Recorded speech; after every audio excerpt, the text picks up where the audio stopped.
मुझे ये जानना है कि क्या ऑडिट सिर्फ पेपर वर्क के लिए है या फिर उसका एक्चुअल इम्प्लीमेंटेशन भी इन रियल वर्ल्ड होता है? ऑडिट कोई सर्टिफिकेशन बॉडी से आपको एक सिर्फ सर्टिफिकेशन मिलता है, लेकिन वो सर्टिफिकेशन आपको रिप्रेजेंट ग्लोब लेवल पे करता है कि आप ये सिस्टम के साथ जुड़े हुए हो, आप वो सिस्टम को जानते हो और आप विलिंग रखते हो कि मैं ये सिस्टम के साथ जुड़ के डेली बेसिस पे मेरी कंपनी को और इम्प्रूविंग और क्वालिटी बेस बनाता जाऊंगा। हम लोगों ने ISO 9001 तो नाम सुना है, बट ये ISO 13485 ISO 9001 से कितना डिफरेंट है?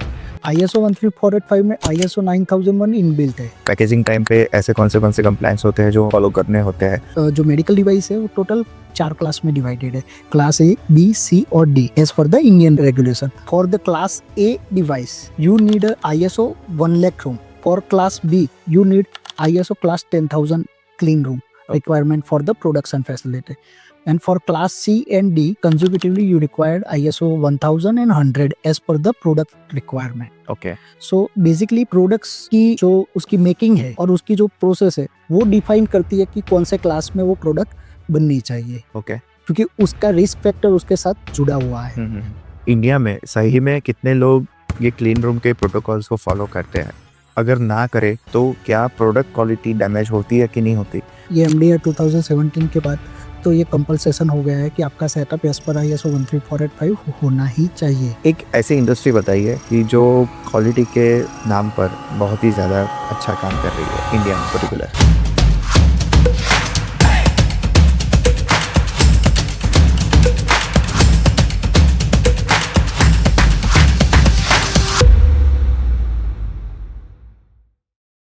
Did you know that in the medical device industry, even the smallest audit gap can risk not just compliance, but the patient safety itself? Today, I am pleased to introduce Mr. Kunal Patel, a healthcare entrepreneur and a business consultant with over a decade of experience in the medical devices and pharmaceutical industries. He is the founder of DCare Healthcare Private Limited, a leading manufacturer and exporter of medical disposables, and also head of DNP Enterprise, a consulting firm helping healthcare and pharma businesses with compliance strategy and market growth. With his unique dual role as both entrepreneur and consultant, Kunal brings powerful insight into building, auditing, and scaling businesses in this critical sector. So let's welcome him on the Radical Talk Show. Most welcome Kunal भाई, कैसे हो आप? Thank you राज भाई, I am good. Okay, तो मुझे आप बताइए कि आपकी जर्नी कहाँ से स्टार्ट हुई? आप बाय प्रोफेशन तो फिजियोथेरापिस्ट डॉक्टर है, बट आप फिर उसके बाद मैन्युफैक्चरिंग के बिजनेस में कैसे आए?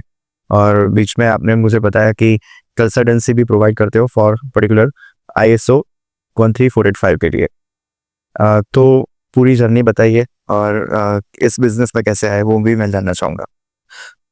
मैंने मेरी journey physiotherapy as a physiotherapist start की थी 2008 में। मेरे अहमदाबाद में 3 सेटअप थे फिजियोथेरापिस्ट के। 2013 में मैंने सोचा कि थोड़ा सा एक डाइवर्सिफिकेशन होना चाहिए, क्योंकि एज ए डॉक्टर हमारा कुछ एक लिमिटेशन ऑफ वर्क रहता है, और उस टाइम 2011 के अराउंड तो फिजियोथेरेपी की इतनी अवेयरनेस भी नहीं थी इंडिया में। तो मैंने सोचा कि एक डाइवर्सिफिकेशन होना चाहिए। तो हेल्थ केयर हमारा रनिंग प्रोफेशन था, तो उसी के अराउंड मैंने सोचा कि कुछ करता है। तो मैंने हेल्थ केयर प्रोफेशन की वजह से मैंने ट्रेडिंग से मेरी जर्नी स्टार्ट की 2013 में। DNP एंटरप्राइज को इंट्रोड्यूस किया। फिर मीनवाइल मुझे थोड़ा सपोर्ट मिला MNCs कंपनीज का, जिनके लिए मैं प्रोक्योरमेंट का काम करता था 2013-14 में। और उस टाइम इंडिया में मेनली MNC कंपनीज को दिक्कत आती थी क्वालिटी मैनेजमेंट सिस्टम के रिगार्डिंग, प्रोडक्ट की क्वालिटी कंसर्न्स के रिगार्डिंग। सो MNC कंपनीज को मैं एज अ कंसल्टिंग बेस पे उनका प्रोक्योरमेंट करता था। मेडिकल डिवाइस मैन्युफैक्चरिंग के वहाँ पे जाके उनके वहाँ पे क्वालिटी सेटअप करवाना, क्वालिटी टेस्टिंग, क्राइटेरिया मैच करवाना, वो सब के थ्रू में MNC कंपनी को इंडियन मैन्युफैक्चरर से क्वालिटी प्रोडक्ट्स प्रोक्योर करने में मदद करता था। फिर थोड़ा मैं डीपली उसके अंदर जाने का सोचा कि मैं डीप ड्राइव करता है उसके अंदर। तो मैंने manufacturing process, business process, documentation, ये सब के रिगार्डिंग थोड़ा जर्नी स्टार्ट की डीप ड्राइव करने की। और साथ में मेरे पास मैन्युफैक्चरिंग सेटअप्स की अवेलेबिलिटी थी, विजिट थी, कनेक्ट थे। साथ में एमएनसी कंपनीज प्रोक्योरमेंट के लिए थी। तो मेरे लिए वो वायबल था और मेरा रनिंग फिजियोथेरेपी वर्क कंटिन्यू था। तो मेरे लिए वो ऐसा नहीं था कि भाई अर्निंग का एक मेन सोर्स था। तो मैंने थोड़ा प्रोसेस लर्निंग के पीछे थोड़ा ध्यान दिया। उसके बाद 2015 में मुझे कंसल्टेंसी की अपॉर्चुनिटी मिली।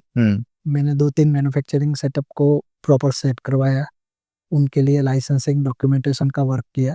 और मीनवाइल 2017 में मुझे थोड़ा चांस मिला कि मैं ये बिजनेस को थोड़ा और ग्रो कर सकता हूँ कंसल्टेंसी के, क्योंकि इंडिया में एमडीआर 2017 इंट्रोड्यूस हुआ रेगुलेटरी कंप्लायंसेस बेस पे।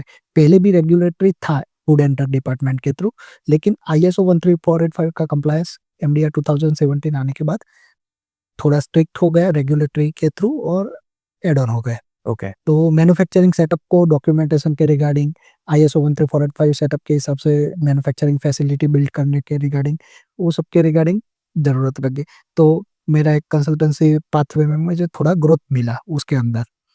उसके बाद मेरा ट्रेडिंग जर्नी तो मैंने 2013 से एज़ आपको बताया स्टार्ट किया था। तो साथ में मेरा ट्रेडिंग भी ग्रो होते गया।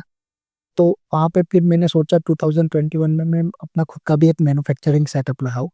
क्योंकि क्या होता है कंसल्टेंसी में, आज अगर हम जाते हैं तो कोई मैन्युफैक्चरिंग सेटअप को करना है तो उसको कैसा सेटअप बनाना चाहिए, वो दूसरे के सेटअप पे ले जाता है, कोई अलाउ करता है, नहीं करता है। तो फिर मैंने सोचा कि मेरा खुद का भी एक सेटअप हो, जिसके बेसिस पे मैं वहाँ पे कुछ उन अच्छा सा सेटअप कस्टमर को दिखा भी सकूँ कि भी इस टाइप का प्लांट आपका होना चाहिए, ये बेसिक रिक्वायरमेंट है हेल्थ केयर सेक्टर्स की। राइट। तो वो दिखा सके। दूसरा, मेरा खुद का इंटरेस्ट एक आर&डी में था।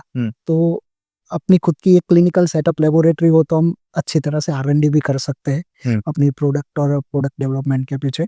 और खुद का मैन्युफैक्चरिंग सेटअप डालने का रीज़न ये, थर्ड ये था कि मैं खुद उसको इम्प्लीमेंट करके देखना चाहता था।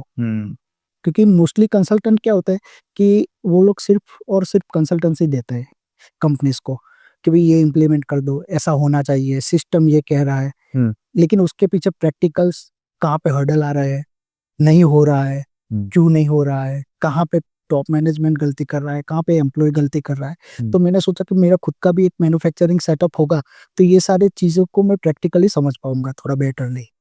तो मैंने स्टार्ट किया कि भाई खुद का एक मैन्यू, तो मैंने 2021 में मेरा खुद का मैन्युफैक्चरिंग सेटअप डाला। तो अभी मैं डीएनपी एंटरप्राइज में कंसल्टेंसी करता हूँ और DK health care private limited में हमारा मैन्युफैक्चरिंग सेटअप है पूरा। तो अभी 2 पाथ को मैं ड्राइव कर रहा हूँ। Okay, that's great. तो हम मेन टॉपिक के बारे में बात करते हैं कि हम लोगों ने ISO 9001 तो नाम सुना है, बट ये ISO 13485 ISO 9001 से कितना डिफरेंट है, वो आप थोड़ा डिटेल में डिस्क्राइब कीजिए। यस, देखिए आईएसओ 13485 जो है वो स्पेसिफिकली मेडिकल डिवाइस इंडस्ट्रीज के लिए इंट्रोड्यूस किया गया है।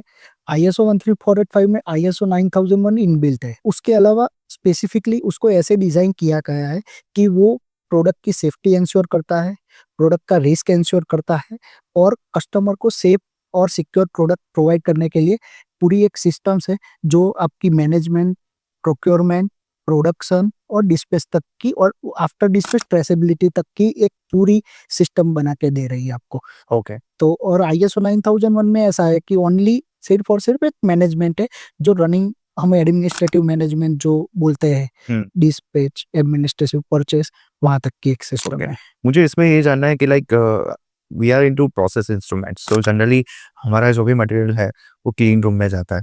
क्लीन रूम में ज़्यादातर हम डिफरेंशियल प्रेशर गेज या टेम्परेचर, ह्यूमिडिटी, प्रेशर ट्रांसमीटर्स देके वहाँ का टेम्परेचर, ह्यूमिडिटी, प्रेशर, ये सारे लेवल्स को मॉनिटर, मेजर एंड कंट्रोल करता है।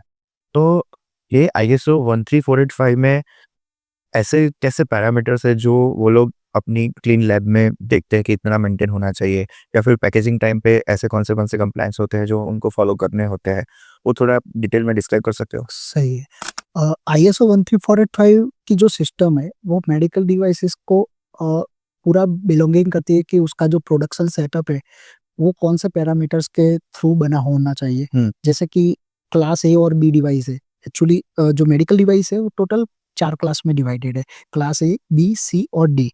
as per the Indian regulatory device regulation. And as per the European and US FDA, it is divided into class 1 to 6 as per their risk factor. Okay. So in India, for the class A device, you need a ISO 1 lakh room. For class B, you need ISO class 10,000 clean room requirement for the production facility.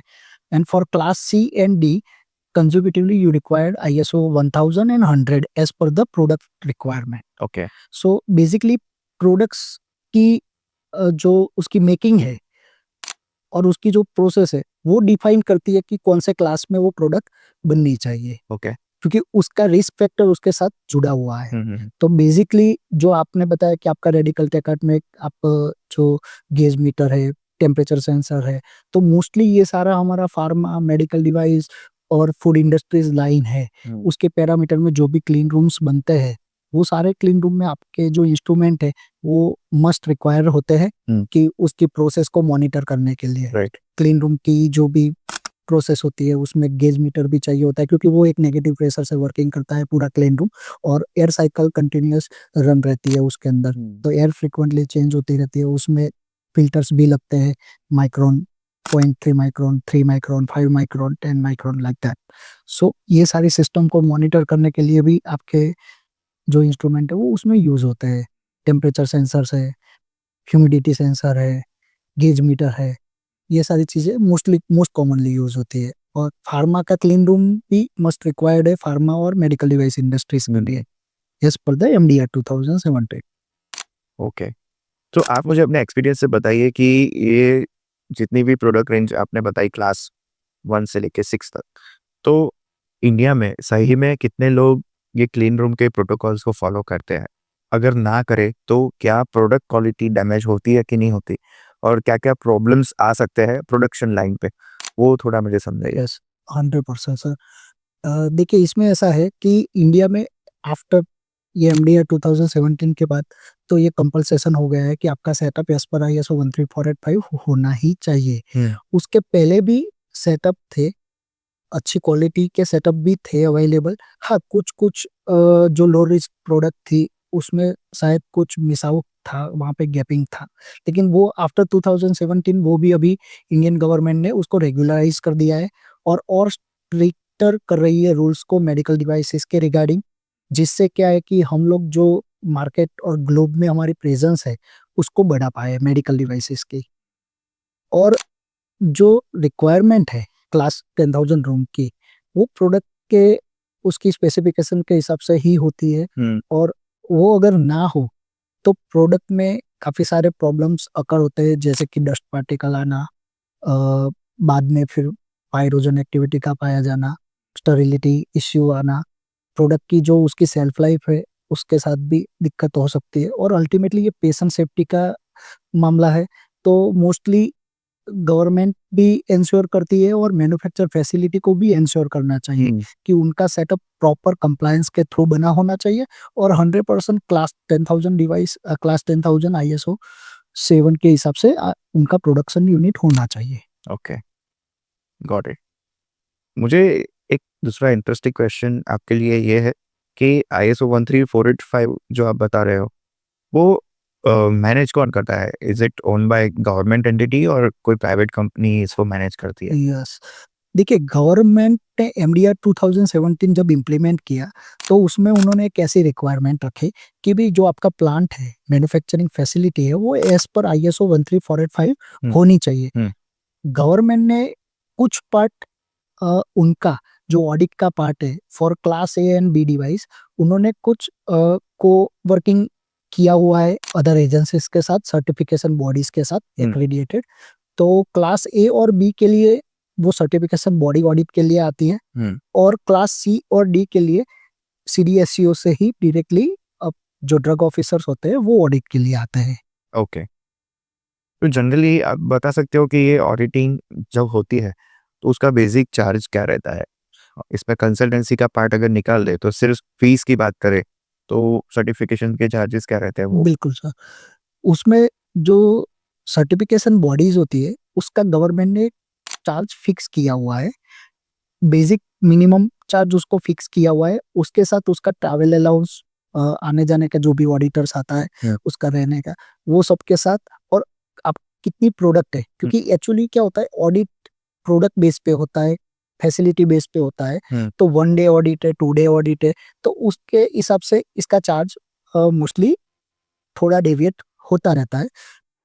अमूमन माने तो आपका 1,20,000 के आसपास से start होता है audit का चार्ज फॉर क्लास ए और बी डिवाइसेस के लिए।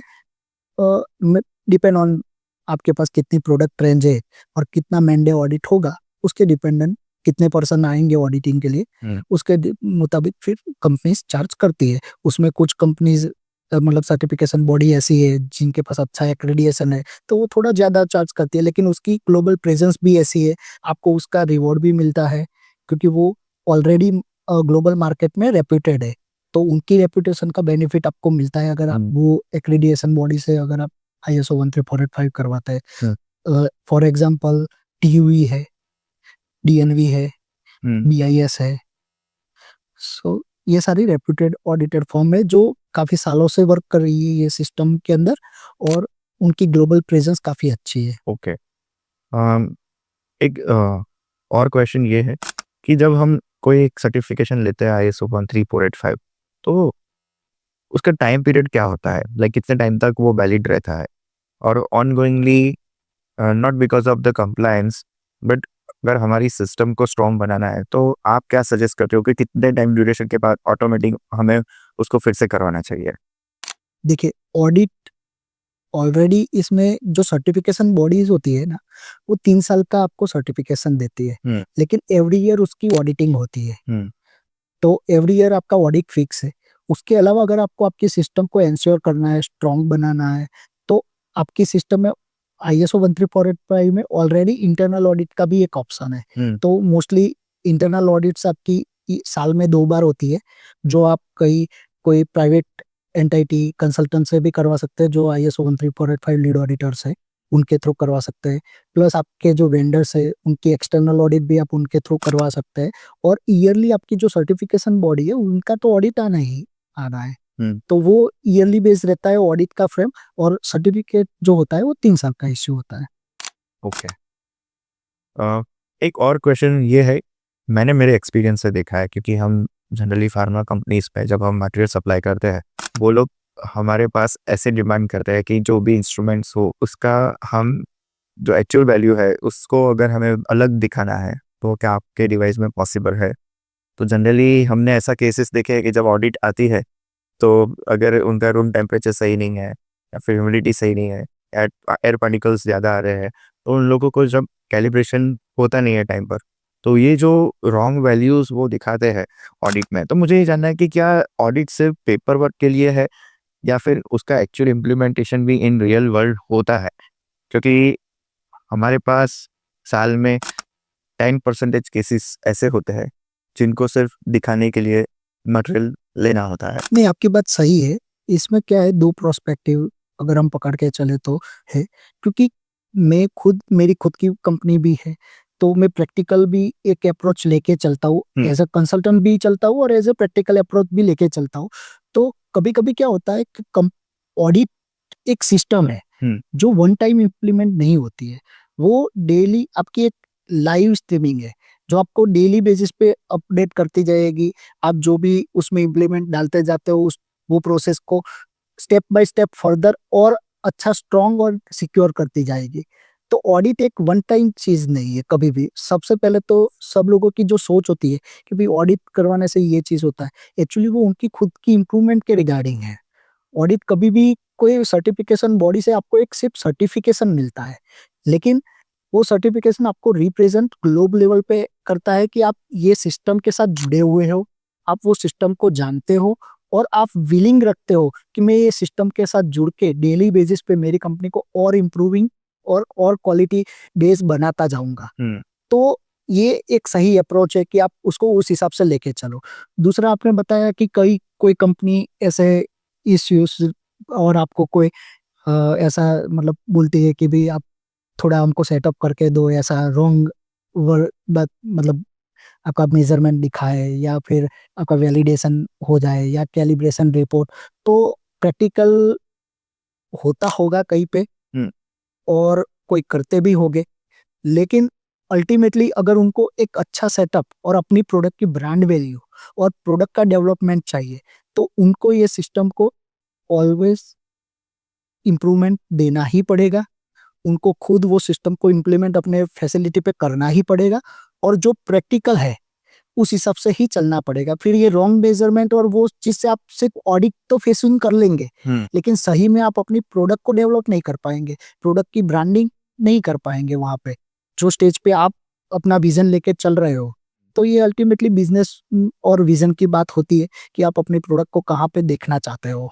सिर्फ चलाने के लिए चलाते हो तो वो एक चीज, हाँ, लेकिन ये अल्टीमेटली पेशेंट की सेफ्टी से जुड़ा हुआ मामला है। तो मैं चाहूंगा कि हर एक कंपनी ये चीज को समझे और प्रॉपरली फॉलो करें। ओके। दूसरा मुझे ये जानना था कि आपने भी बहुत सारी ऑडिट्स की हुई है, तो आपकी लाइफ में कोई ऐसा फनी इंसिडेंट है जब आप ऑडिट के लिए गए हो और आपको ऐसा लगा हो कि मतलब कोई कोई ऐसी मोमेंट कि जो आज भी आपको याद। देखिए, फनी इंसिडेंट तो नहीं हम कह सकते, लेकिन हम उसको इस तरह से कंसिडर कर सकते हैं कि जब स्टार्टिंग फेज होती है, कोई भी कंपनी अपनी इम्प्लीमेंटेशन स्टार्ट करती है, तो एज अ ऑडिटर हमको ये पता होता है कि वो हर एक चीज में अव्वल नहीं हो पाएंगे या हर एक चीज प्रॉपरली 100% तो फॉलो नहीं होगी।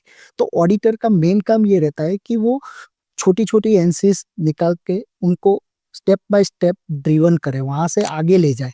मतलब जो स्टेज पे अभी वो है, वहां से वो कैसे आगे बढ़े, वो विजन को लेके ही हम ऑलवेज ऑडिट करने जाते हैं।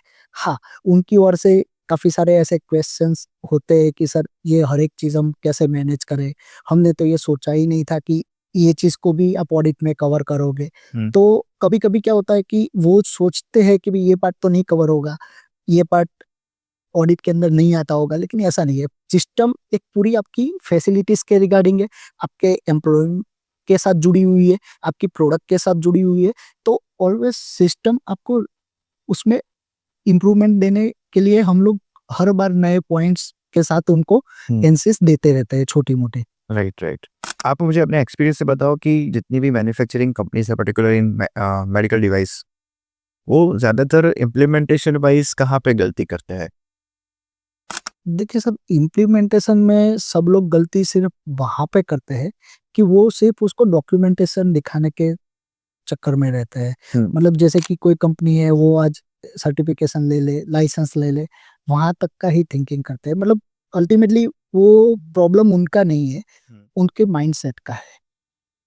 क्योंकि जो बंदा क्यूएमएस इम्प्लीमेंट के लिए एक्टिव हुआ है, तो उसको पता है कि ये वन टाइम सिस्टम नहीं है, ये रेगुलर इम्प्रूवमेंट की सिस्टम है, जिसको डेली बेसिस पे, मंथली बेसिस पे, ईयर बेसिस पे मॉनिटर करते रहना है, फाइन ट्यूनिंग करना है, वापस उसको इम्प्लीमेंट करना है। तो ये plan do check act, plan do check act, ऐसे एक पूरा सर्कल है कि प्लान बनाओ, उसको देखो सही है नहीं है, डॉक्यूमेंट करो, चेक करो इम्प्लीमेंट करके, फिर वापस उसको एक्ट करो, फिर लगे तो वापस करेक्शन करके उसको वापस सिस्टम में जोड़ो। तो ये कंटिन्यूअस इम्प्रूवमेंट सिस्टम है, जहाँ पे आपकी गलती हो रही है उसको नोटिस करो और नोटिस करने के बाद उसके ऊपर एक्शन करो। दूसरा मुझे ये जानना है कि किसी को ISO 13485 में एज अ लीड ऑडिटर उसको आगे जा बढ़ना है, उसकी क्या प्रोसेस होती है और क्या कोई मिनिमम क्वालिफिकेशन होता है? हाँ, basically as a lead auditor कोई भी सर्टिफिकेशन हो, तो मैं चाहूंगा कि उसको वो इंडस्ट्रीज या फिर पर्टिकुलर वो सिस्टम के रिगार्डिंग थोड़ा सा नॉलेज होना चाहिए और वो सिस्टम में इन्वॉल्व होना चाहिए। उसके अलावा कुछ सर्टिफिकेशन बॉडीज है जो इसके रिगार्डिंग ट्रेनिंग रखती है, इसके रिगार्डिंग सर्टिफिकेट कोर्स रखती है लीड ऑडिटर का। तो वो सर्टिफिकेशन बॉडी के थ्रू आप ISO 13485 2016 लीड ऑडिटर का आप सर्टिफिकेशन ले सकते हो और उसमें आप अपनी जर्नी स्टार्ट कर सकते हो। ओके। सो इसमें ये पूरा स्ट्रक्चर वर्क कैसे करता है कि आप एज अ फ्रीलांसर वहाँ पे जुड़ते हो या फिर कोई कंपनी में आपको फुल टाइम की जॉब मिल सकती है? यस, इसमें दोनों तरह की अपॉर्चुनिटी है।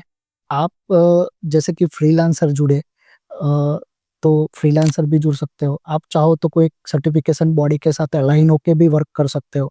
जैसे कि मेरा प्रोफेशन है, मैं फिजियोथेरापिस्ट से फिर मैंने बताया आपको जर्नी स्टार्ट की कंसल्टिंग की, तो मैंने 2019 में लीड ऑडिटर का कोर्स किया बाद में, ठीक है। तो मैंने कोर्स किया था मेनली कि भाई मैं कंसल्टेंसी में प्रॉपरली उनको गाइड कर पाऊँ, ठीक है। और मैं आज भी फ्रीलांसिंग ऑडिटिंग ही करता हूँ, इंटरनल ऑडिट करता हूँ, एक्सटर्नल ऑडिट करता हूँ। मैं कोई सर्टिफिकेशन बॉडी के साथ जुड़ के ऑडिट नहीं करता हूँ।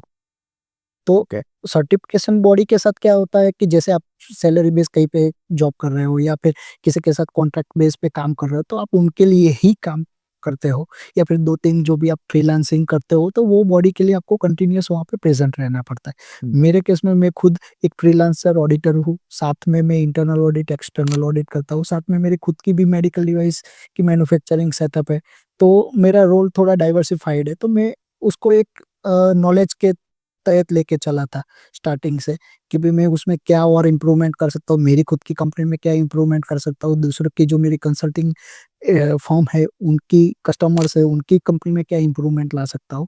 हम्म। तो मैं उस हिसाब से उसको लेके चला था। तो एक वाइड रेंज ऑफ स्कोप है सर्टिफिकेशन में, और ये तो सिर्फ एक सर्टिफिकेशन की बात कर रहा हूँ।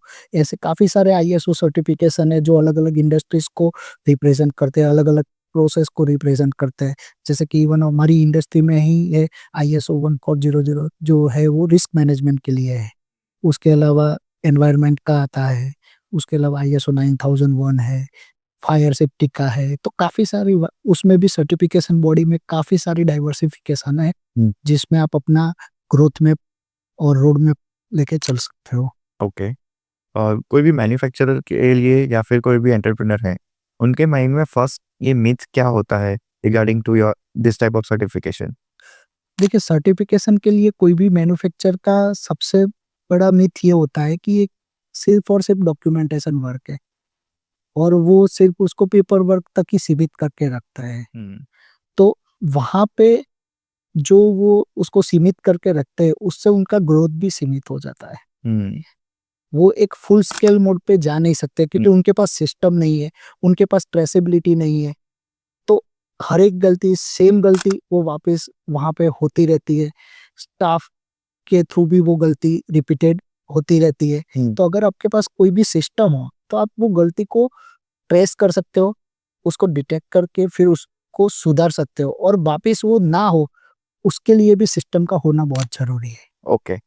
कोई भी प्राइवेट लिमिटेड मैन्युफैक्चरिंग कंपनी है, इन टर्म्स ऑफ अगर मेडिकल डिवाइसेस इंडस्ट्री गिन लो या फिर कोई इंडस्ट्रियल प्रोडक्ट मैन्युफैक्चर करता है, तो उनके लिए basic requirement in terms of certification क्या है कि जो सर्टिफिकेट उनके पास होना ही चाहिए या फिर वहाँ से उनको स्टार्ट करना चाहिए? वो आप क्या सजेस्ट करोगे? अगर इंडस्ट्री वाइज़ गिनो, जैसे कि मैं मेडिकल डिवाइसेस हुँ। इंडस्ट्री का उदाहरण लेता हूँ, तो मेडिकल डिवाइस इंडस्ट्री में जो रेगुलेटरी रिक्वायरमेंट है, वो आपको एक फुलफ़िल करनी रहती है। उसके साथ-साथ आईएसओ 13485 जो है, वो सर्टिफ़िकेशन अभी मस्ट है कि आपके पास होना चाहिए हुँ। बेसिक स्टार्टअप से। तो वहाँ से आप जर्नी को स्टार्ट कर सकते हो आप ओके। मैन्युफैक्चरिंग की। कोई मैन्युफैक्चरर ऐसा है कि जिसके पास ये सर्टिफिकेट नहीं है और स्टिल वो मार्केट में प्रोडक्ट सप्लाई करता है, तो जब ये गवर्नमेंट कभी चेकिंग करते हैं और उसमें अगर वो पकड़ जाता है, तो उसके ऊपर क्या एक्शंस लिए जाते हैं उस मोमेंट पे? देखिए, रेगुलेटरी रिक्वायरमेंट में ऐसा है कि अगर आप वो रेगुलेटरी एक्ट के अंदर आता है, हुँ। तो आपके लिए वो कंपल्सरी है कि वो रेगुलेटरी रिक्वायरमेंट आपको फुलफ़िल करनी ही करनी है, और आपको उसके रिगार्डिंग लाइसेंस, सर्टिफ़िकेशन जो लेना है, वो लेना ही पड़ेगा। गवर्नमेंट के ध्यान में अगर कोई ऐसा यूनिट आता है, तो उसके ऊपर जो भी लीगल एक्शंस होती है, फूड एंड ड्रग डिपार्टमेंट के थ्रू या हुँ। सीडीएसओ डिपार्टमेंट के थ्रू, वो लोग वो लेते हैं उसके ऊपर। और रही बात कि कोई कंपनी ऐसी है जो सर्टिफ़िकेट मतलब उसके पास लाइसेंस है, लेकिन सर्टिफ़िकेशन नहीं है, तो वो कंपनी को मैं कहना चाहूँगा कि वो लोग धीरे-धीरे उसको इम्प्लीमेंटेशन में लाएँ, हुँ। क्योंकि वो अल्टीमेटली उनकी सेफ्टी, उनकी प्रोडक्ट की सेफ्टी और कंपनी के ग्रोथ के रिगार्डिंग ही वो चीज़ बनी हुई है। हुँ। तो उनके लिए भी अच्छा है कि अगर वो लोग सिस्टम में लाएँगे। मार्केट में क्या है, 2 तरह की सर्टिफ़िकेशन बॉडी है, एक नॉन एक्रीडिएटेड और एक एक्रीडिएटेड। एक्रीडिएटेड बॉडी वो है जो ईयरली बेस पे आपका ऑडिट करती है और सर्टिफिकेशन उसके बाद ही आपको इश्यू करती है, जिसकी वैल्यू है, ग्लोबल प्रेजेंस है और जिसके बेस पे आपको रिपीटेटिव कस्टमर और कस्टमर की रिलायबिलिटी आपके ऊपर बनेगी हुँ, और आपके प्रोडक्ट के ऊपर बनेगी। दूसरा जो नॉन एक्रीडिएटेड है, उसमें भी सर्टिफिकेट मिलता है, अभी मार्केट में ऑलरेडी अवेलेबल है, लेकिन वो एक सेल्फ कंप्लायंस सर्टिफिकेट है। वो भी वहाँ पे टर्म्स ऐसी होती है कि ये आपका सेल्फ कंप्लायंस सर्टिफिकेट है कि भई हमने इसको सिस्टम को इम्प्लीमेंट कर रहे हैं हमारी ओर से कंपनी में और हम ये सिस्टम के तहत ही आपको मटेरियल दे रहे हैं, वो आप एक कंप्लायंस देते हो वहाँ पे। तो वहाँ पे भी आपकी लायबिलिटी तो है ही।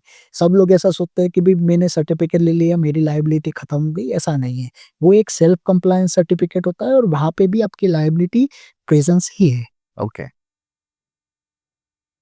दूसरा आप मुझे अपने एक्सपीरियंस से बताइए कि जितने भी मेडिकल डिवाइस डिस्ट्रीब्यूटर है या फिर ऐसे लोग हैं जो मार्केट में एंड यूज़र तक आपकी प्रोडक्ट्स पहुँचाते हैं मेडिकल डिवाइसेस। तो वो लोग जब बल्क में प्रोडक्ट परचेज़ करते हैं, तो जनरली प्राइस कॉम्पिटिशन के कारण क्या होता है कि हर एक वेंडर अपना मटेरियल बेचना चाहता है। तो उस कस्टमर के लिए आप कोई चेकलिस्ट बता सकते हो कि प्रोडक्ट क्वालिटी वाइज़ उनको क्या-क्या है पैरामीटर्स है वो देखने चाहिए, कौन-सा सर्टिफिकेशन है जो एज़ अ प्रूफ उनको परचेज़ करने से पहले देखना चाहिए। ताकि क्या है कि वो हॉस्पिटल में जब मटेरियल सप्लाई करते हैं, तो उनके ऊपर भी कभी प्रॉब्लम ना आए। सही है।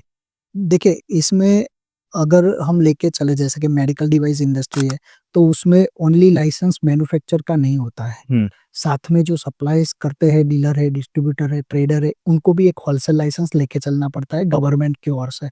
और उसमें उनकी भी लायबिलिटी होती है वो सप्लाई में। वो ऐसा ना समझ के चले कि ओनली मैन्युफैक्चर की लायबिलिटी है, क्योंकि ड्रग डिपार्टमेंट ने जो इश्यू किया है, तो सप्लाई में आपकी भी एक लायबिलिटी है। तो मैं चाहूँगा कि ट्रेडर, डीलर, डिस्ट्रीब्यूटर्स जो है, वो आईएसओ 9001 के सिस्टम को इम्प्लीमेंट करके चले अपने सिस्टम में। आईएसओ 9001 आपको एक सिक्योर सप्लाइंग पार्टनर्स देता है, सिलेक्शन में मदद करता है क्योंकि उसके भी कुछ क्राइटेरिया है कि भई जो सामने कंपनी बना रही है, उनके पास ये सर्टिफ़िकेशन होना चाहिए, इतनी मिनिमम रिक्वायरमेंट होनी चाहिए। अगर आप उसको नहीं लेके चलते हो, तो भी आप अपना एक चेक पॉइंट बना के चलो कि जैसे कि मैं कोई भी कंपनी जिससे मैं परचेज़ करूँगा, उसके पास मिनिमम सीडीएसईओ का लाइसेंस होना चाहिए, आईएसओ 13485 एक्रेडिटेड फर्म का सर्टिफ़िकेशन होना चाहिए। उसके बाद उसकी क्वालिटी हुँ, प्रोडक्ट्स की होनी चाहिए, राइट। क्वालिटी के पैरामीटर्स होने चाहिए, उसके रिव्यू मार्केट में अच्छे होने चाहिए। तो जिससे क्या होता है कि आप भी एक सिक्योर रहते हैं सप्लाई के दौरान हुँ, और आप उससे एक रेवेन्यू जनरेट करके लॉन्ग टर्म बिज़नेस की एक्सपेक्टेशन कर सकते हैं वो कंपनी के साथ। जब आप कॉस्ट इफेक्टिव मार्केट में जाते हो, तो उस टाइम ऐसा होता है कि वन टाइम तो आप परचेज़ कर लोगे वो कंपनी से। आप मार्केट में भी वो मटेरियल डाल दोगे, सक्सेस हो जाओगे, लेकिन आपको रिपिटेटिव ऑर्डर नहीं मिलेगा due to quality problem, due to quality compliance issue. Some time ऐसा होता है कि जैसे बड़े टेंडर होते हैं, तो उसमें अभी तो गवर्नमेंट ने भी कर दिया है कि ये सर्टिफ़िकेशन हो तो ही आप कर सकते हो, बीआईएस हो तो ही आप वो ये लेवल के टेंडर अप्लाई कर सकते हो। हुँ, तो सर्टिफ़िकेशन देखना अभी ट्रेडर, होलसेलर और डीलर डिस्ट्रीब्यूटर के लिए भी ज़रूरी बन चुका है और उनको भी थोड़ा अपना नॉलेज इसके रिगार्डिंग बना के चलना पड़ेगा इंडस्ट्री के लिए। ओके। सो कुणाल भाई आप मुझे अपने एक्सपीरियंस से बताओ कि कोई कंपनी या फिर उसका जो मेन टॉप मैनेजमेंट टीम होती है, तो ऑडिट ना करने के क्या वर्स्ट एक्सक्यूज़ देते हैं? वो आपने क्या देखा है आज तक? हाँ, mostly sir top management excuse वही रहता है कि हम उसको प्रैक्टिकल इम्प्लीमेंट नहीं कर पा रहे हैं, ये इश्यू आ रहा है। कोई एसओपी उन्होंने ऐसी बना दी है कि जो प्रैक्टिकली फुलफिलमेंट करना कभी-कभी कंपनी के लिए पॉसिबल नहीं हो पाता है। तो ज़्यादातर कुछ कंपनियाँ कॉस्ट के रिगार्डिंग भी वो इश्यू रेज़ करती है कि भई इसमें बहुत कॉस्ट लग रही है हमको, कभी हम तो मैं कहना चाहता हूँ कि जो आपकी सिस्टम है, वो आप ऐसी बनाओ, एसओपी भी ऐसी ही रखो, जो आप एक्चुअल प्रोसेस करते हो आपकी कंपनी में। तो जिससे क्या होगा कि आपकी सिस्टम स्मूथ रहेगी, दूसरा कॉस्ट इफेक्टिव रहेगी, तो आप उसको इम्प्लीमेंट ईज़िली कर पाओगे। और डे बाय डे उसको स्ट्रिक करो, डे बाय डे उसमें इम्प्रूवमेंट डालो। ऐसा नहीं है कि आप सिस्टम को आज सेट किया, कल के कल उसमें मतलब हाई स्टैंडर्ड कोई भी आपने सिस्टम बना दी और फिर आप बोलोगे कि आप फॉलो, क्योंकि आपके पास वो रिसोर्स ही नहीं है। क्योंकि कोई भी कंपनी जब अपनी जर्नी स्टार्ट करती है तो वो एक जीरो लेवल से स्टार्ट होती है, तो हर एक रिसोर्सेज उसके पास हो ऐसा भी नहीं है।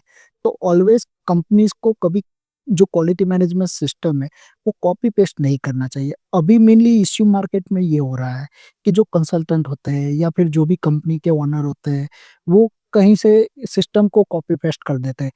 आज आपकी कंपनी अगर है, वो 25 एम्प्लॉय है आपके पास, एक छोटा-सा मैन्युफैक्चरिंग सेटअप है और एक दूसरी कंपनी है जिसके पास 250-300 एम्प्लॉय है, उसका एक अच्छा-सा लार्ज सेटअप है। तो उसके पैरामीटर्स, क्यूएमएस के और आपके पैरामीटर्स, भले आप सेम इंडस्ट्रीज़ में हो, सेम प्रोडक्ट बना रहे हो, लेकिन आपकी एसओपी और उसकी एसओपी कभी भी सेम नहीं हो सकती है। अगर आप उसकी एसओपी लेके चलोगे, तो आपके लिए वो प्रॉब्लमैटिक ही रहेगी ऑलवेज़, इम्प्लीमेंट करना भी और इम्प्लीमेंट करवाना भी। और कॉस्टिंग भी उसकी हाई रहती है क्योंकि उसके पास उतने डिपार्टमेंट होते हैं, उस उतना स्टाफ होता है। तो आप ऑलवेज़ स्टार्ट ऐसे करो, क्यूएमएस का मैं जब भी ऑडिट के लिए जाता हूँ या फिर ऑडिटिंग के रिगार्डिंग मैंने जो बेस्ट थिंग सीखी है, वो है कि ओनली पॉइंटिंग फिंगर नहीं है वो, कि आपने दिखा दिया कि ये सर्टिफ़िकेशन है, ये सिस्टम है और इतना होना ही चाहिए। वो एक आपकी लाइव थ्रू जर्नी है जिसमें डे बाय डे इम्प्रूवमेंट होना है, लाइफ साइकिल है वो एक पूरी। हुँ। ऑडिटिंग में जब एज़ अ कंसल्टेंट उसको ऐसा सोचता हूँ कि वो एक पॉइंट आउट नहीं है, कि भई दिखा दिया ऐसा होना चाहिए, इतना होना चाहिए। नहीं, मैं ऑलवेज़ उसकी प्रोसेस के हिसाब से काम करता हूँ, उसकी प्रोसेस के हिसाब से ही एसओपी बनाता हूँ। हुँ। हर एक चीज़ हर एक कंपनी नहीं करती होती है, तो हर एक चीज़ और हर एक पैरामीटर हर एक कंपनी के लिए उसमें एप्लीकेबल भी नहीं होता है। तो दूसरों की सिस्टम और दूसरों की एसओपी अगर आप अपने कंपनी में इम्प्लीमेंट करने जाओगे तो ये इश्यू ऑलवेज रहेगा। हुँ। तो एसओपी कभी भी या फिर आईएसओ सर्टिफिकेशन जो है, क्यूएमएस है, वो कभी भी कॉस्टली नहीं होता है, वो कॉस्ट इफेक्टिव ही रहता है क्योंकि वो सिस्टम से आप काफ़ी सारा सेविंग कर सकते हो, हुँ। अपनी इंडस्ट्री में, अपनी फैक्ट्री में और अपनी प्रोडक्ट में इम्प्रूवमेंट ला सकते हो। राइट। कोई भी मैन्युफैक्चरिंग कंपनी है, उनसे कंप्लायंस वाइज़ क्या पहले मिस होता है, एसओपी या ट्रेनिंग?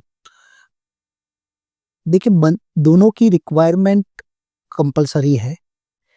एसओपी होगी तो आप ट्रेनिंग करोगे उसके मुताबिक और ट्रेनिंग करोगे तो एसओपी की वैल्यू है। हुँ। तो दोनों की एक इक्वल वेटेज है हुँ। कंपनी के लिए, कि पहले तो सबसे पहले उनकी प्रायोरिटी रहती है कि कोई भी सिस्टम या प्रोसेस के रिगार्डिंग आप एसओपी तैयार करो। हुँ। जो प्रोसेस आप कर रहे हो और उसको वैलिडेट करो, इम्प्लीमेंट करो, वापस ज़रूरत पड़े तो रीवैलिडेट करो, रीस्ट्रक्चर करो, वापस इम्प्लीमेंट करो। और ये कंटीन्यूअस प्रोसेस कंटीन्यूअस चलता रहता है। वो आपकी requirement day to day basis पे, ईयर टू ईयर बेसिस पे बदलती भी रहती है। ऐसा नहीं है कि आज कोई भी सिस्टम या एसओपी मैंने बना दी ये प्रोडक्ट के रिगार्डिंग, तो 10 साल के बाद या 5 साल के बाद या 1 साल के बाद वो ही सेम रहेगी। क्योंकि उस टाइम आपकी प्रोडक्ट की क्वालिटी भी चेंज हुई होगी एज़ पर मार्केट रिक्वायरमेंट। उसका स्केल अप भी बड़ा होगा क्योंकि जो आप छोटे स्केल अप पे काम करते हो और जो बड़े स्केल अप पे काम करते हो, दोनों में एसओपी डिफरेंट होती है। हुँ। उसके चेकलिस्ट डिफरेंट होते हैं, उसकी रिक्वायरमेंट बदलती रहती है, क्यूए क्यूसी प्रोसेस बदलती रहती है, इन प्रोसेस क्यूसी के पैरामीटर बदल जाते हैं। तो ये सारी चीज़ों को समझ के आपको अपनी एसओपी बनानी चाहिए और उसको अपडेट करते रहना चाहिए। अब हम थोड़े मिथ्स एंड फैक्ट्स के बारे में बात करेंगे। आप मुझे बताओ कि क्या ISO 13485 is only paper work? No, it's not just a paper work, it's a life cycle journey. Okay. दूसरा कि एक मिथ और भी हमने देखा है कि ये जितने भी सर्टिफिकेशंस होते हैं, वो सिर्फ़ बड़ी कंपनीज़ के लिए बने हैं। नहीं, ये यहाँ पे भी ये रॉन्ग है। एक्चुअली बड़ी कंपनीज़ की जगह पे छोटी कंपनी के लिए सर्टिफ़िकेशन काफ़ी हेल्पफुल रहता है। उनकी स्टार्टिंग जर्नी से अगर आप कोई भी चीज़ में इम्प्लीमेंट करते हो as per the mid journey, वो बहुत ईज़ी और कॉस्ट इफेक्टिव रहता है। ओके। दूसरा, ज़्यादातर लोग फॉलो नहीं करते, वो मैंने देखा है कि if SOP is created, then training is optional, then what's your take on this? SOP उनके पास होती है, लेकिन वही केस में ऐसा बनता है जब उनकी एसओपी उनकी प्रोसेस के साथ अलाइन नहीं हुई हो या फिर उन्होंने कोई एसओपी कहीं और से कॉपी पेस्ट करके रखी हो क्योंकि उन्होंने अपनी सिस्टम को वहाँ पे समझा ही नहीं है। वो प्रैक्टिकली उसको ट्रेनिंग में इम्प्लीमेंट नहीं करवा पा रहा है। अदरवाइज़ अगर आपने एक अच्छी एसओपी बनाई है, आपके ही प्रोसेस के मुताबिक बनाई है, तो आप इजीली उसको इम्प्लीमेंट भी करवा पाओगे। और दोनों एक दूसरे के साथ जुड़े हुए हैं, कोई भी चीज ऑप्शनल नहीं है। हम्म। एसओपी भी जरूरी है और ट्रेनिंग भी जरूरी है उतनी ही। ओके, फॉर यू अगर क्वालिटी को एक ही वर्ड में डिफाइन करना हो तो कैसे करोगे? वो एक डायमंड है, अगर आप उसको जितना पॉलिश करोगे वो उतना शाइन करेगा। ओके, एक ऐसी इंडस्ट्री बताइए कि जो क्वालिटी के नाम पर बहुत ही ज्यादा अच्छा काम कर रही है इंडिया में पर्टिकुलर। फार्मा इंडस्ट्री को ही ले लो। हम्म। हमारे फार्मा इंडस्ट्री पहले से क्वालिटी ड्रिवन है और हम लोग उसमें क्वालिटी पैरामीटर के मामले में और ग्लोबल प्रेजेंस के मामले में भी काफी स्ट्रांग है। तो हमारा pharma industry always quality driven है। Okay, that's great. मुझे ये जानना है कि मेडिकल डिवाइस मैन्युफैक्चरिंग का बिजनेस इंडिया में मार्केट साइज क्या है और 2030 2030 तक वो कितना बढ़ेगा, वो आप देख पा रहे हो? मेरे हिसाब से अभी 0.6 ट्रिलियन का मार्केट है और वो up to 2030 we can expect around 1.2 to 1.3 trillion. अगर इंडिया की बात की जाए वर्ल्ड लेवल पर तो वो अभी कौन से नंबर पे है in terms of export in particular medical devices? After China, we are mostly second because we have large population. We have so many MSMEs units in India. So we are second most exporter country for the medical device. China को अगर हम beat करने का ना सोचे, but अगर हमें उसकी लाइन में भी खड़ा रहना है तो उसके लिए इंडिया कितने पीछे है और क्या क्या चीज़ें हैं जिनके ऊपर आज के एंटरप्रेन्योर्स को वर्क करना चाहिए जिसके कारण हम चाइना की कंपटीशन में आ जाए? कंपटीशन में तो हम चाइना से काफी पीछे है ओके। क्योंकि चाइना काफी सारी चीजों में हमसे वो स्टेज पे आगे है। आज भी हम लोग हमारा रॉ मटेरियल प्रोक्योरमेंट चाइना से करते हैं। तो बेसिकली चाइना अगर रॉ मटेरियल में आगे है तो फिलहाल अभी हम लोग फिनिश मटेरियल में आगे है। तो दोनों का अपना डाइवर्सिफिकेशन है इंडस्ट्रीज में। लेकिन अगर हमको चाइना के नजदीक भी जाना है तो मैन्युफैक्चरर और एंटरप्रेन्योर्स को अपने विजन में थोड़े चेंजेस करने पड़ेंगे। लॉन्ग टर्म विजन्स को हाथ में लेना पड़ेगा और थोड़ा माइंडसेट बिजनेस का चेंज करना पड़ेगा। इन्वेस्टर को भी हम कहेंगे कि ये चीज में, क्योंकि इन्वेस्टर भी काफी अच्छे रोल इसमें प्ले कर सकते हैं, क्योंकि उनको भी थोड़ा माइंडसेट चेंज करके चलने की जरूरत है। दूसरा मुझे ये जानना है कि आफ्टर कोविड मेडिकल इंडस्ट्री में आपने क्या बदलाव देखा?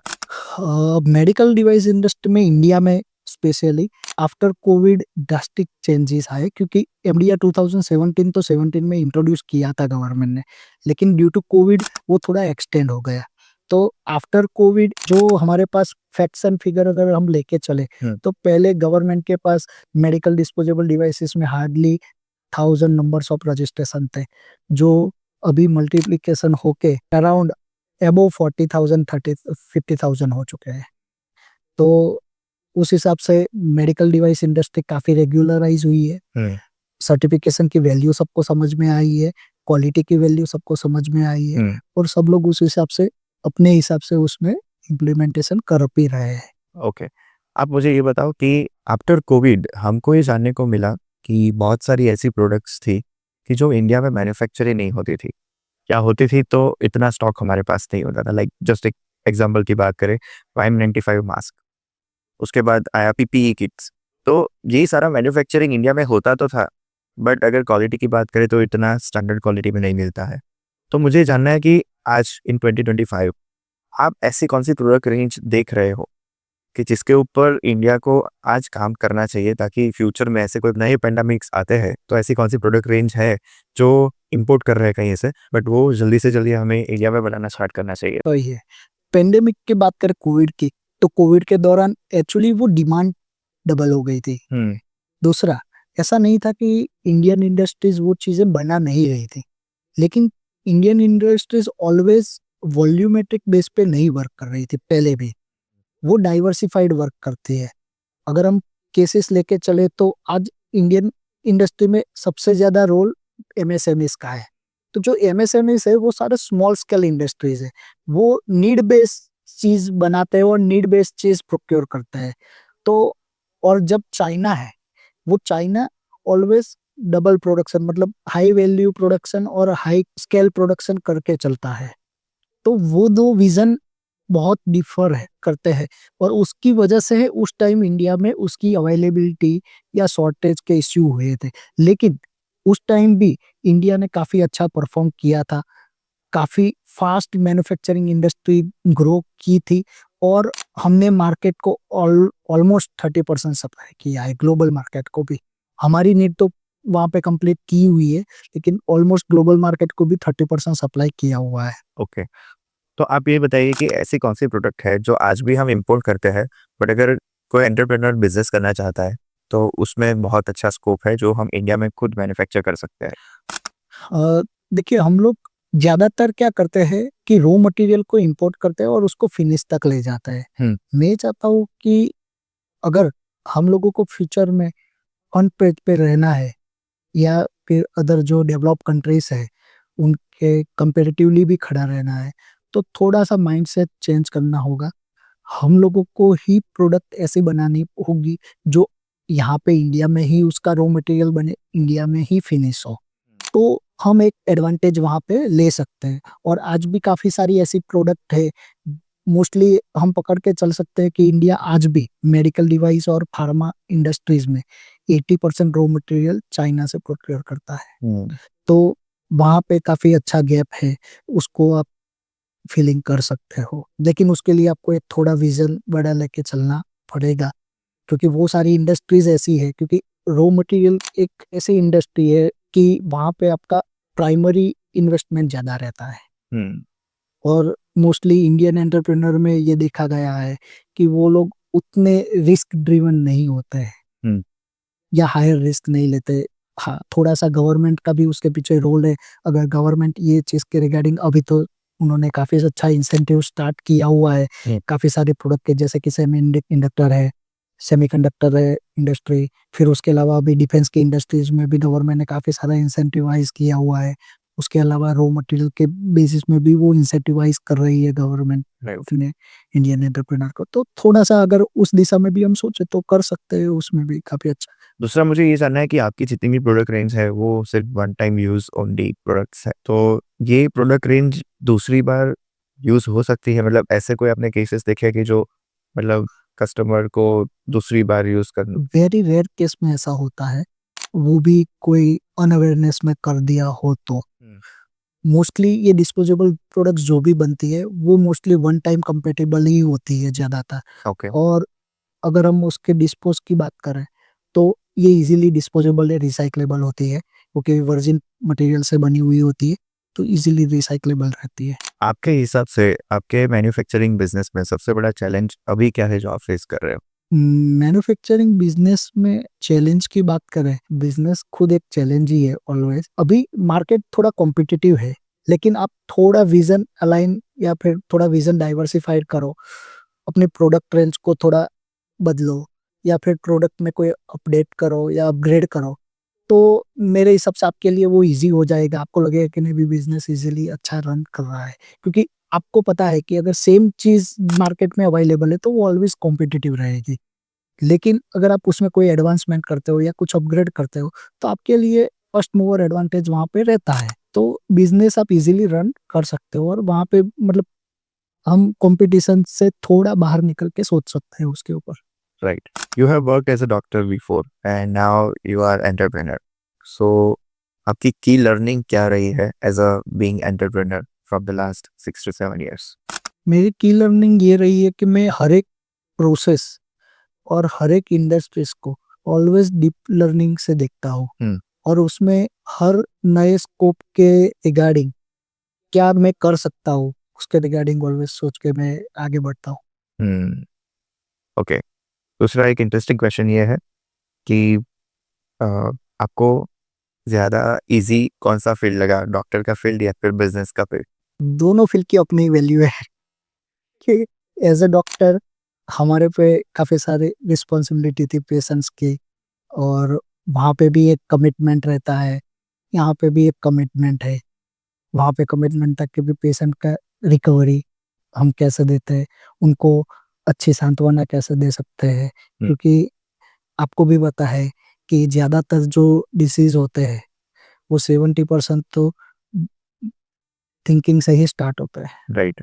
और ज़्यादातर वहाँ पे ही होते हैं। अगर आप वहाँ पे अच्छा कन्वर्जेशनल कंट्रोल करो या फिर उनको एक अच्छा कंसल्टिंग करो, हुँ, तो मोस्ट ऑफ केस में पेशेंट को थोड़ा रिलीव मिलता है कि जो सिम्पटम्स है, वो तो टाइम बीइंग रिज़ॉल्व हो जाएँगे। हुँ, लेकिन एक जो उनकी वो डिसीज़ के रिगार्डिंग थिंकिंग होती है, वो आपकी कंसल्टिंग और आपकी एक हियरिंग से ही सॉल्व होती है। और सेम लाइक इन बिज़नेस, आपको एक अच्छी सी टीम बनानी है, आपको उनको डेवलप करना है, हुँ, साथ में खुद को भी डेवलप करना है, कंपनी को भी ग्रो करना है। तो वहाँ पे एक आप अपना एम्पावरमेंट विज़न लेके चल सकते हो, हुँ, समाज के लिए कुछ करने का विज़न लेके चल सकते हो, हुँ, अपनी इंडस्ट्री में कुछ अच्छा प्रोडक्ट सर्व करने का विज़न लेके चल सकते हो। हुँ। ज़्यादातर मैंने ऐसा देखा है कि आपने जिस एज में ट्रांज़िशन लिया फ्रॉम इंडिविजुअल एज़ अ आप जब एज़ अ डॉक्टर प्रैक्टिस कर रहे थे और फिर उसके बाद बिज़नेस का सोचा, तो ज़्यादातर लोग इस मोमेंट पे ऐसे बड़े रिस्क नहीं लेते हैं। या तो फिर मतलब उन्होंने देखा है कि ऑलरेडी मेरा सब कुछ अच्छा चल रहा है, तो वो ही कंटिन्यू करते हैं। तो मुझे ये जानना है कि जब आपने बिज़नेस नया स्टार्ट किया, तब उस टाइम पे आपको कौन से चैलेंजेस आए थे? देखिए, मेरे लिए जब मैंने ये ट्रेडिंग का बिज़नेस स्टार्ट किया ना, वो एज़ अ मैं साइड जर्नी ही उसको स्टार्ट किया था स्टार्टिंग में तो 2013 की मैं बात करूँ, उस टाइम मेरे क्लिनिक सेटअप कंटिन्यू थे, वर्किंग चल रहा था। उसके अलावा मेरे पास फंडिंग के लिए सोर्सिंग एमएनसी कंपनीज़ थे, जिनका मैं प्रोक्योरमेंट करता था कमीशन बेस पे, हुँ, ठीक है? तो वहाँ पे मेरी एक छोटी-सी लेकिन फिक्स इनकम थी। मेरी फिज़ियोथेरेपी की भी इनकम थी। तो मैंने जर्नी स्टार्ट की ज़रूर वहाँ से है, नया डाइवर्सिफ़िकेशन लिया, लेकिन उसके पीछे मेरे 2 रीज़न थे, क्योंकि एज़ अ फिज़ियोथेरेपिस्ट अगर मैं देखूँ, मैं 2008 में 1 दिन में 10-12 विज़िट करता था। 2011 आते-आते मैं 5-6 विज़िट कर रहा था। ट्रैफ़िक, एनवायरनमेंट सब कुछ बढ़ चुका था। हुँ, और फिज़ियोथेरेपी में उस टाइम उतना इवॉल्विंग इंडिया में नहीं था। ज़्यादातर फिज़ियोथेरेपिस्ट या जो भी अ, पैरामेडिकल कोर्स के पर्सन थे, वो ज़्यादातर फ़ॉरेन चले जाते थे क्योंकि वहाँ पे उनको वैल्यू मिलती थी।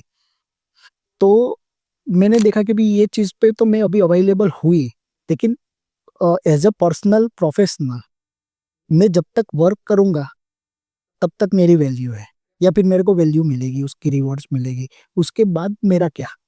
तो वही विज़न से मैंने एक डाइवर्सिफ़ाइड पाथ को स्टार्ट किया। हुँ, उसमें भी मैंने रिस्क कंपनसेट करके ही चला था। मेरी जो पर्सनल इनकम थी, उसी में से ही मैंने निकाल के धीरे-धीरे उसको डेवलप किया। तो 2019 तक मेरे पास ऐसे रिसोर्सेज़ हो चुके थे। सामने वो बेस भी एक थोड़ा रेडी हुआ था प्लेटफ़ॉर्म कि मैं ट्रांज़िट ले सकूँ, यहाँ से एग्ज़िट लेके यहाँ पे एंट्री ले सकूँ। हुँ, तो वो एक बेस बन चुका था वहाँ तक। हुँ, तो मैं ऑलवेज़ देखता हूँ कि बिज़नेस, कोई भी बिज़नेसमैन के लिए अगर आप एक लॉन्ग जर्नी करके चल रहे हो, तो वो बिज़नेस ऑलवेज़ फ्रूटफुल रहता है। हुँ, हाँ, फ़ास्ट मूविंग सिस्टम के हिसाब से या रिक्वायरमेंट के हिसाब से होना चाहिए। लेकिन बिज़नेस में काफ़ी सारे चैलेंजेस हैं, जो स्टेज वाइज़ स्टेज पे आपको मिलेंगे।